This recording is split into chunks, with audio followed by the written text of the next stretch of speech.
Hi, I'm Scott Thompson. And welcome to Mortem. I love being on Hannibal, but let's face it, my character Jimmy Price is not exactly the most important guy in the show. But I found a way to remedy that. I've hijacked Hannibal's office to give myself more screen time. Oh, and of course to talk about the show, because apparently that's why we're all here. Today on Postmortem, we're talking to cinematographer Jim Hawkinson. Mr. Hawkinson, please come in. Bring the lights down! He'll go crazy! We're sitting here talking to Jim Hawkinson, our cinematographer for Hannibal. Jim, Yeah. why is it so dark?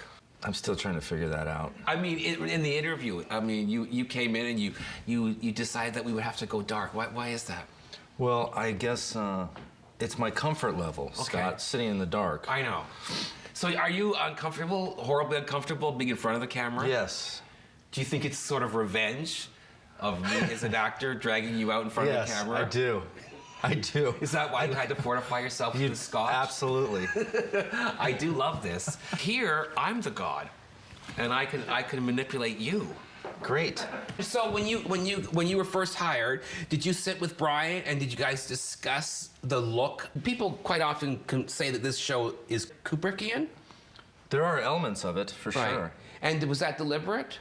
I think that Brian, myself, David, we're all huge Kubrick fans. Right. And, you know, there's references to The Shining in a lot of ways. You know, this very cold, wintry, feel about thing. You know, the use of the color red and certain elements. Right. I think are there, and then we all respond to that aesthetically.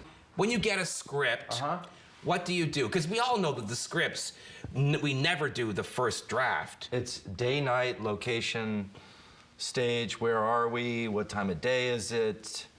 What's the tone of the scene? Right. It's all those kind of things. But no matter what time of day it is, there's still that moodiness no matter what, right? We hope so.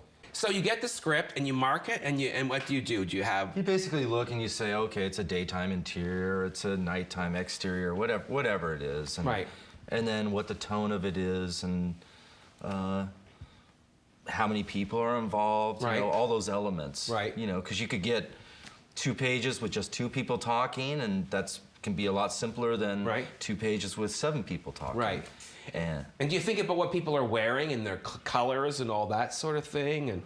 And hopefully that's all kind of figured out. Right. I mean, I can weigh in if asked. Right. I have general comments for that, as most cinematographers do. Right. Do you think that the location of where we're shooting the film has much to... Is the light different here, this northern Canadian light? Oh, yeah. It's really beautiful up here. It is, isn't it? Yeah. So, do you Especially think... wintertime. I think it's actually been very important for this show, shooting in Canada. I agree. I like shooting at that farmhouse, especially. I do, too. That's where it all began, that farmhouse. I know it's a pain in the ass, and it's like, oh, you could just, build some of those rooms on stage, but there's just something about being out there. Right. When people talk about you look at this show and you go, that's the North. It looks it's like that's Canadian, that's Nordic, that's Russian. Like, what's the difference between when people talk about Northern Light and Southern Light? I don't understand. How can light be different? Well, the closer to the equator you are, the higher the sun is in the sky. Okay. And the farther away from the equator, the lower it is. For all faces? Or yes. Like, even regardless of color, like black faces, white faces? A dog looks good in any kind of light. Dogs just... Because it's the round part of their head. What? You know what I mean? Their head, the shape of their head. Or a duck. A duck you could shoot Anyone could light anywhere. a duck. I could light a duck.